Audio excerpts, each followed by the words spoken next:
Getting back up to that first step. That isn't collapsed too far, but it's adequate to get back up. Roger, we copy. It's a pretty good little jump.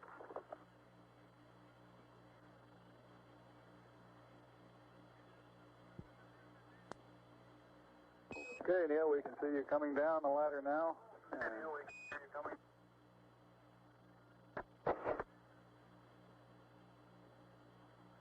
Okay, I just checked. Getting back up to that first step. That isn't collapsed too far, but it's one small step for man, one giant leap for mankind.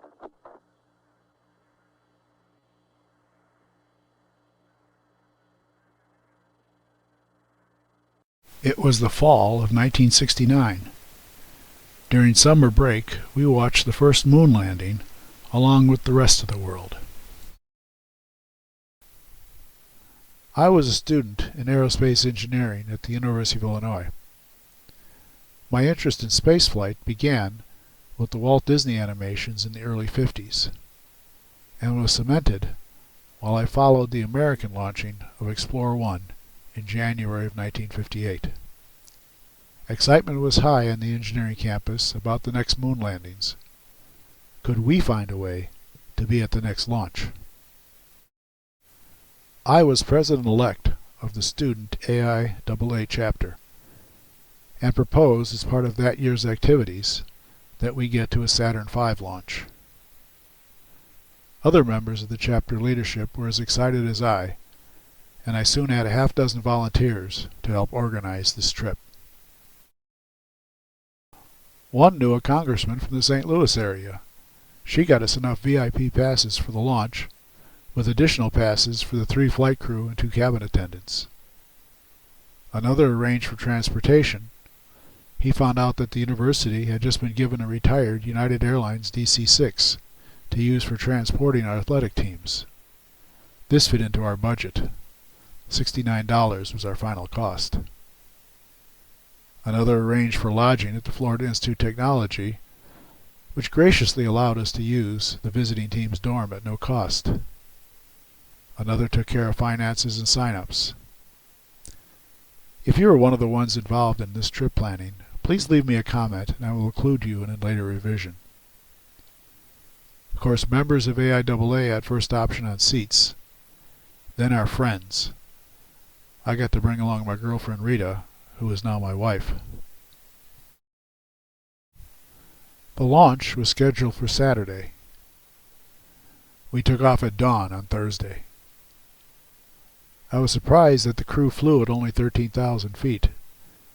I remember from my previous DC-6 flights that we flew higher, about 20,000 feet.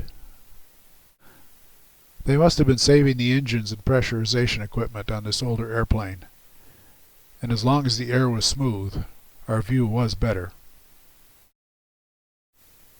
We landed in Melbourne, Florida, but the airport was not prepared for us.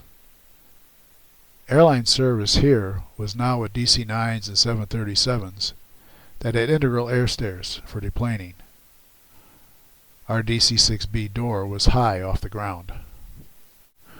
We waited about a half an hour while the airport searched for their old boarding stairs, which they finally found behind some hangar. There were 64 seats on this DC-6. As it was university property, we had to have chaperones.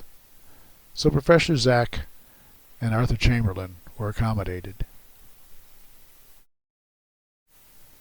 We split up into prearranged groups, picked up our rental cars, and then headed to the nearby campus of the Florida Institute of Technology, which graciously allowed us to stay in their dorm.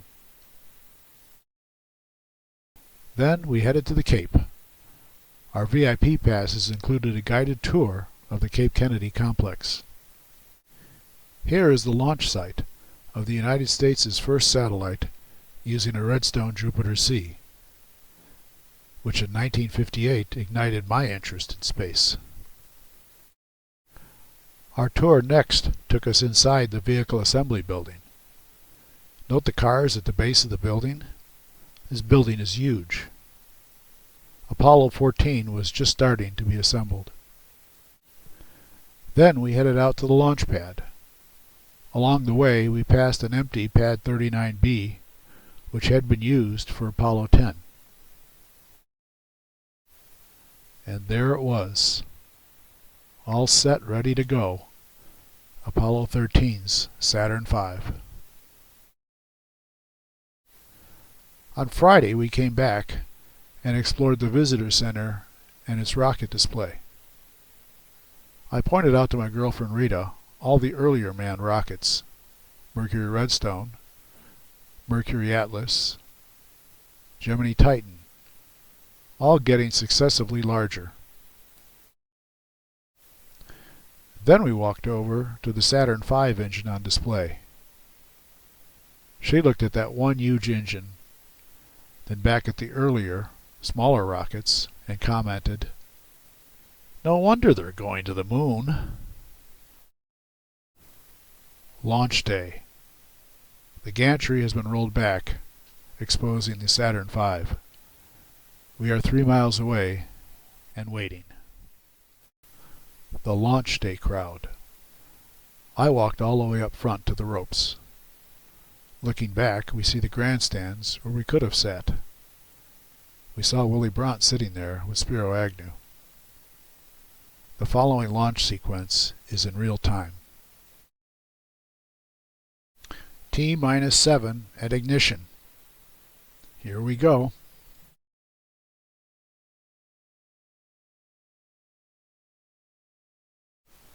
Liftoff. They're on their way.